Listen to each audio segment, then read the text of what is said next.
Hey everybody, this is Steve Ninja. So tonight I saw a Studio 666 at a AMC theater. That's starring the hard rock band Foo Fighters. Movie runs at 106 minutes. It's directed by B.J. McDonnell. It has Dave Grohl and Taylor Hawkins as well as the other four members of the Foo Fighters in it. It has Will Forte, if you know MacGruber from SNL. It has a stand-up comedian Whitney Cummings, which I think she's fairly funny, but it has Jeff Garland from Curb Your Enthusiasm. It has Jenna Ortega. If you saw Scream 2022, she's in this. And it has if you're familiar with the metal band Slayer, it has Kerry King. That's pretty good. It has Lionel Richie plays himself, and it has an uncredited John Carpenter, which is really cool. When I saw him, I thought, wow, I didn't know he was going to be in this. I gave this movie 2.5 stars out of 5 on Letterboxd. I stayed to the end. There's no post-credit scene.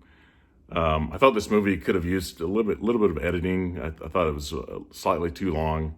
It would have been better maybe as a 90-minute movie.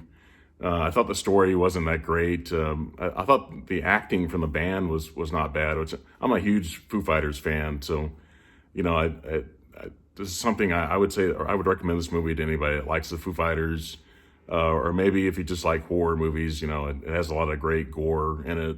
One thing I saw before the movie started, they were playing the 50th anniversary of The Godfather in one of the Dolby auditoriums, and I popped in there, kind of watched maybe a minute or so of it. And I may actually go see that on Sunday, just because it's like my third favorite movie of all time. So.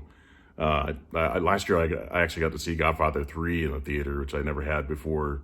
I was like 17 in 1990 when that was released. I could have seen it then, but I wasn't really a Godfather fan at that time. So it was probably 3 or 4 years later that I actually started to like The Godfather. So I may check that out on Sunday, and on Saturday I'm actually going to see Cyrano with Peter Dinklage. Anybody that knows like Game of Thrones, and he was in Elf. I think he's a great actor, and I think this movie might be a musical, which I've said recently that I'm not really a fan of musicals, but I think last year I saw like 3 or 4 movies that were considered to be musicals. So if it's a great story, it has some great acting in it, I guess I'll check it out. So please like and subscribe, and have a good night. Thank you.